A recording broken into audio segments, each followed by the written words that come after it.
强，各位朋友，大家好。今天是2020年12月13号。昨天呢，12月12号呢，大量的支持川普他的所有的支持者，从全国四面八方呢都赶到了华盛顿 DC。那么昨天呢，华盛顿 DC 呢又爆发一次，在整个大选之后再一次的这个人流汇集的海洋。那么在昨天的这个支持川普的人群中，我们可以看到很多民众，他们对前一天最高法院大法官他们驳回了德州的上诉呢，他们表示了他们极大的不满，因为人民需要最高法院大法官能够呼应人民的心声。昨天在整个华盛顿地区，巨大的人流量，巨大的支持川普的队伍，就显示了人民的民意。当然了，这种民意的照片，所有的主流媒体，也就是左派媒体，所谓主流媒体，我多次解释过，就是主要流氓媒体，也就是左派的媒体都不报道的。但是人民的这个呼声，通过他们的自媒体呢，仍然呢不断地在互联网上流传。可以讲，高等法院就是最高法院大法官，他们切入后，引发的是人民最直接的一种抗议和呼声。因此，当法律这个最后屏障当它崩溃以后，所有这些高高在上的法官们，在人们心目中已经失去他们应有的地位的时候，人民就用自己的呼声来表达他们对这个国家捍卫宪法的他们强烈的意志。那么，首先是人民要表达，这是我们一再强调的，也就是所有美国的官僚体系啊，其实包括最高法院大法官，包括美国的行政体系，也包括美国的军方、警方，他们都在看人民是怎么想，也就是人民首先要传递自己他捍卫宪法的声音，而绝不是等待着国家哪一个重要人物，或者是国家哪一个重要的部门，由他们来帮助人民主持公义。因为替天行道，这个替天行道的人是谁？首先是人民，也就是美国人民首先要通过自己的意志来表达他们对本轮大选里面看到的任何他们不能够接受的不公平的现象，他们要表达他们的愤怒。同时他们希望美国依照司法体系能够解决这些问题。当司法体系的这个最后的这道屏障已经崩溃以后，那么人民毫无疑问来讲，他们有权利走向广场去发出他们自己的呼声，能够表达他们的意志，也就是人民最终要来捍卫宪法。当民意已经达到汹涌，当民意已经达到绝对的高潮的时候，民意汹涌的这个洪水已经吹破，已经溃垮了所有那些企图拦制人民声音的霸体以后，那么毫无疑问来讲，所有的那些支持人民呼声的那些重要的当权部门，他们手握公器的这些人，他们就要考虑，他们现在是为民做主，顺应民意，还是他们逆人民的潮流而上。因为美国现在最严峻的现实发生了什么？是因为民意首先被堵塞，也就是大量民意的声音传达不出去，媒体都在那个地方造谣，媒体都在那儿颠倒黑白，这是所有人都想不到的。可以讲，200多年前，当时美国政府刚刚建立的时候，政府毫无疑问是处于一种强势地位。那么处于强势地位的政府，美国国父们为了保障处于弱势地位的百姓，所以他们制定了美国言论自由，制定了第一修正案，保证民众他们有自由表达自己言论的权利。但是国父们死也没有想到，有一天互联网做大了，有一天互联网的这些媒体、这些科技巨头，他们可以实行垄断，他们垄断以后，他们就可以跟政府勾结。这个政府并不一定是现在执政的政府，很可能是那个深层的影子政府。跟这个深层的影子政府合作以后，也就是可以让现任政府无法行使他的权利，连现任总统都发不出自己的声音嘛。所以说，现任政府的总统他未必不受影子政府的控制，而受影子政府的控制，往往来源于这些媒体们跟这个深层的影子政府他们之间的一种勾兑。那么深层影子政府会不会存在呢？很多人说深层影子政府在哪里呢？我们简单一点回顾历史，你就可以看到，为什么古代中国，我们以中国为举例，为什么古代中国他只要新皇帝就任以后，他一定会解构原来朝代里面的所有的官僚体系？为什么呢？他是不愿意这个官僚体系形成一个深层的影子政府，然后对他自己的新政府产生各种影响。甚至有的皇帝，比较野蛮的皇帝，像朱元璋，都对元朝的官员大肆的杀戮。这就是他们担心深层政府会影响新帝他进行的各种改革和树立新朝的权威。纵观现代也是这样嘛。习近平上任以后，为什么在18大首先拉的王岐山就是去反腐啊？他的反腐的目的就是要打掉所有的前朝的这个影子政府对他的各种干扰嘛，也就是把这个影子政府要把它突破嘛。这是习近平做的事。那么胡锦涛当年就没做这个事。胡锦涛没做这个事，就变成了胡锦涛执政的10年，受到江泽民元朝的这个影响就非常大，因此胡锦涛只是做了一个小媳妇。等到习近平接任以后，习近平就不容忍这个深层的影子政府还能影响习近平，因此习近平在18大就开始率先以反腐为名去消除前朝留下来的影子政府里面的各种势力，然后习近平要达到自己独揽朝纲，然后他自己一权独大，习近平要达到这个目的。那么美国同样是这样，华府做大，利益共同体它的沉淀不是1天2天形成的，是几十年形成的。这个几十年形成，既有共和党也有民主党，包括共和党、民主党两党的建制派大佬，包括那些华盛顿的这些官僚体系，他们这个勾结和他们形成的这个影子政府，就是对所有新任总统对他进行的一种制衡。而过去的这种制衡，如果有权力勾结，有大家互相勾兑，互相满足对方的利益的情况下，那肯定是可以达到一个平衡的。但是川普总统来了就不一样了，川普不要跟你们利益勾兑嘛，川普不需要你们给他输送任何利益嘛。你想想看，川普什么都不缺，要钱他是亿万富翁，他有的是钱，他不需要你们送钱。要美女，可以讲川普家里面，川普自己3任美妻，可以讲什么美色他都见得过。要名声，川普年轻的时候名气就非常大，可以讲川普唯一缺的就是他当一个总统来改变美国，现在日渐堕落的体系，需要制造美国再次伟大，需要恢复美国的价值观，需要恢复美国的传统，需要沿着美国国父们制定的美国的建国路线，然后不断的前行。这是川普总统他要做的事，而他做这个事就影响了所有的利益集团，不光是民主党的利益集团，共和党的建制派大佬也不断地在打击川普。所以说川普为什么他前行的道路上布满荆棘啊？当时美国国父们他们是制定了权力制衡啊，搞了3权分立啊，而且为了防止这个3权勾结，也就是行政体系、司法体系、执法体系，包括大法院体系，他们如果是他们权力勾结坑害百姓怎么办？他们又专门设计了民间的这个媒体制衡，也就是由民间媒体来监督政府。美国是规定政府是不准办媒体的，所有的媒体都是民间办，都是老百姓办。因此当年国父们设计的这个民间制衡作为第4权力来制约政府是非常有效的。但是国父们谁能预见到互联网会发达呢？互联网会成为垄断企业呢？互联网会成为一个跟政府勾结的控制人们言论的一个利益集团呢？而且互联网在壮大的过程中，政府跟他的配合，在克林顿那一任居然出台了一个230条款。230条款就是可以保证各大科技网络、科技媒体他们任意的删减人们的声音，而他们本人不需要承担任何法律责任。在这种情况下，美国的所有科技巨头、网络巨头，尤其是控制媒体的这些巨头们，他们就愈发压制人民的声音，他们就可以传播各种虚假的消息，因为不需要承担任何法律责任嘛。在这种情况下，垄断的力量就当然包含到硅谷，包含到华尔街，包含的这个硅谷、华尔街的资本，他们最终影响到华盛顿决策的这个权利，而华盛顿权力结构、官僚体系受到媒体的影响，受到硅谷的影响，受到华尔街的制衡之后，最终这个深层影子政府就在控制的现任政府。川普不听话，他们就要把川普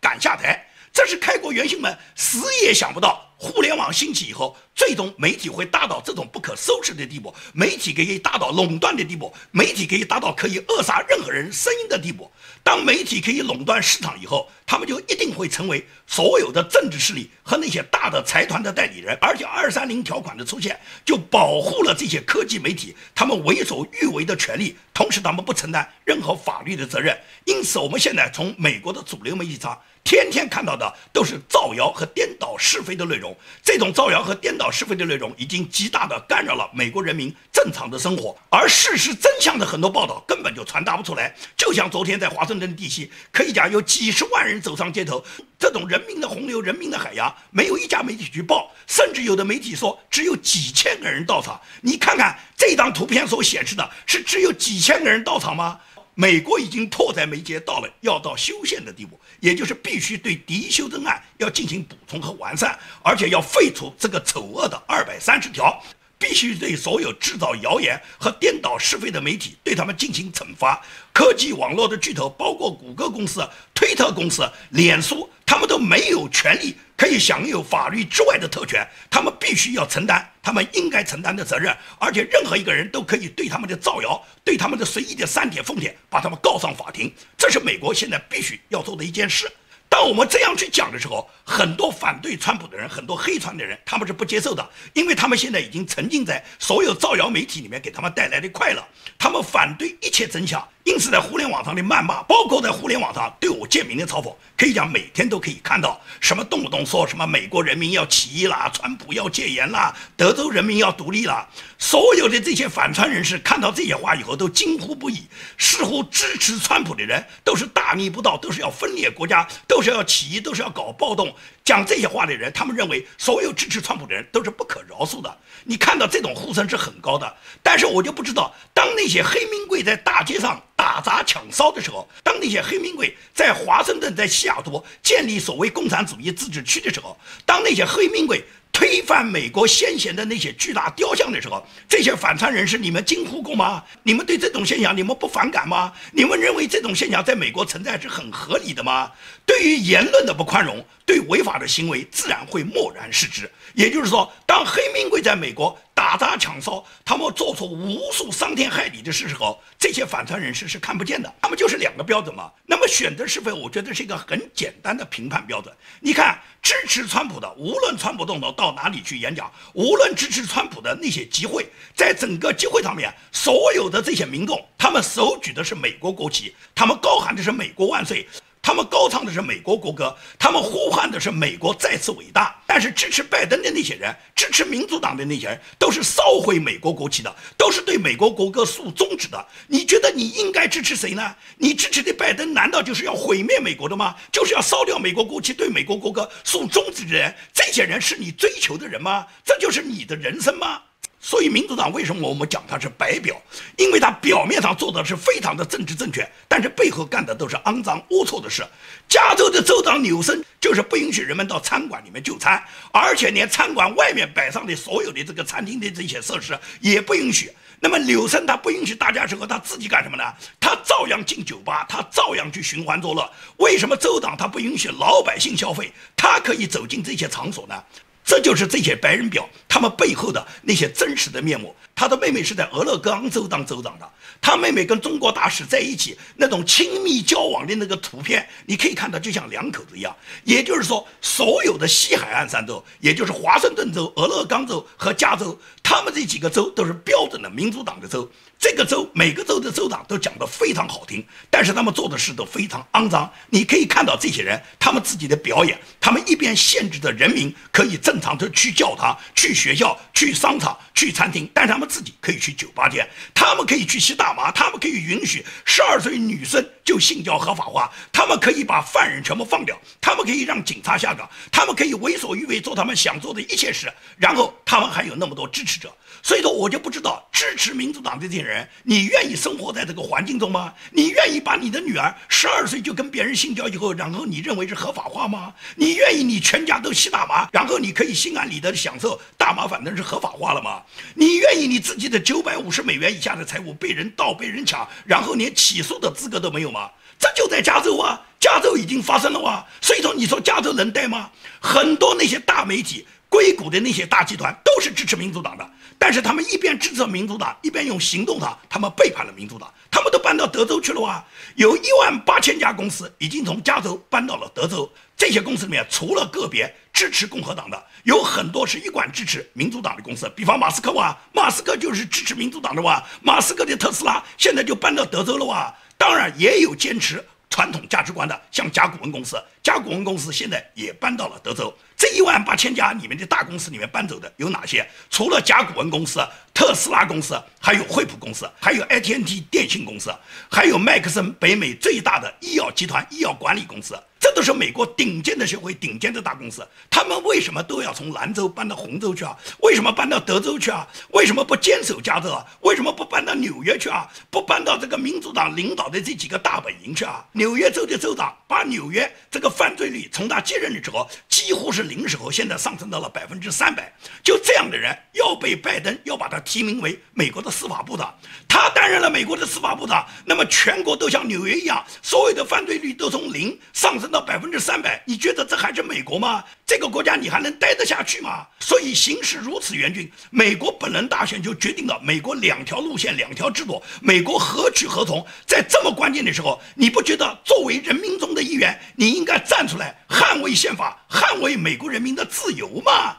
这么多加州的大企业都搬到了德州去。1万多家在加州的企业都要搬到德州去，为什么要搬到德州去啊？加州不是共产主义天堂吗？加州不是你们民主党所倡导的民主党率先垂范的最优秀管理的州吗？管理的这个州的水平怎么样呢？就像纽约州的州长库莫，他接任的时候，他的犯罪率是接近为0啊，现在到了300%了，而且被拜登提名为司法部长啊，这个库莫能不能当得上司法部长呢？现在网上已经有一个女生在告库莫当年有性侵行为啊。那不管库莫这个事能不能成立，但是库莫他把这个纽约州管理的他的治安只有0的犯罪率上升到300%，就足以证明他的管理水平很差。那么管理水平那么差的人，为什么还要把他提拔到担任联邦的司法部长呢？这就是民主党的精英也好，共和党的精英也好，他们永远都是玩政治正确嘴上的那一套。拜登所提名的要么是黑人了，要么是女人了，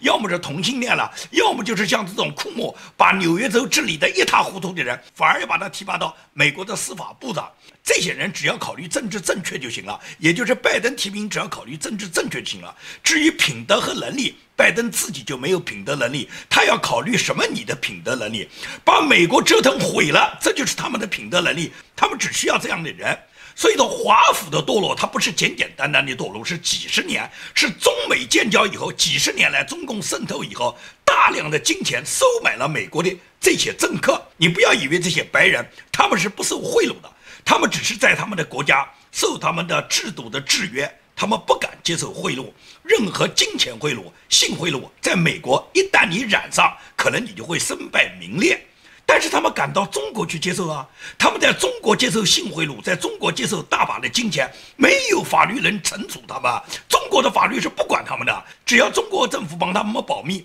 他们在中国干再肮脏的事也没人知道啊，他们跟中共达成交易就行了，只要他们跟中共达成交易，那么中共就会替他们保密，而中共就特别希望通过各种视频去掌握他们在中国他们的黄色内容，一旦有了黄色段子，中共随时就可以拿捏他们嘛。所以说大把的跟中共勾兑的这些政客纷纷倒在美女的裙下，包括这个芳长得是什么样的，你看看芳这个人称为美女嘛，就这样一个不算美的女，他们照样能搞定美国几个市长，能搞定几个美国的议员。这无论是共和党还是民主党，美国的共和党他们更肮脏，你不要认为民主党肮脏，共和党不肮脏，共和党的建制派更肮脏，因为共和党的建制派原来是共和党里面比较传统的温和的保守派，这些人长期在共和党里面掌握的比较大的权力，出于政治上的考量，愿意做出一些妥协和通过交易的方式来维护他们的权利，这都是他们政治上维护自己权利的一部分嘛。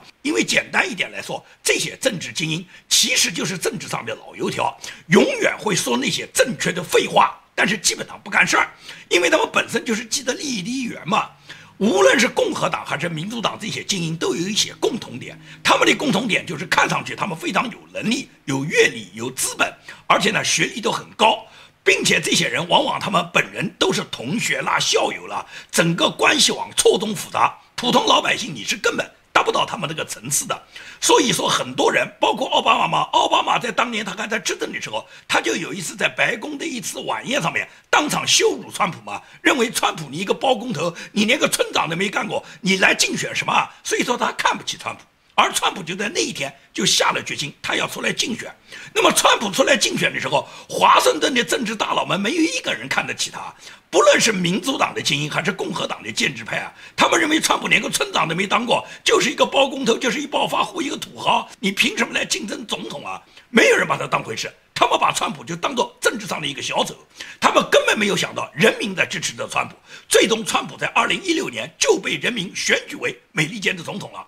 当川普当选之后，所有官员的这些心态就崩溃了，因为他们不能接受像川普这样的人来到华盛顿的嘛。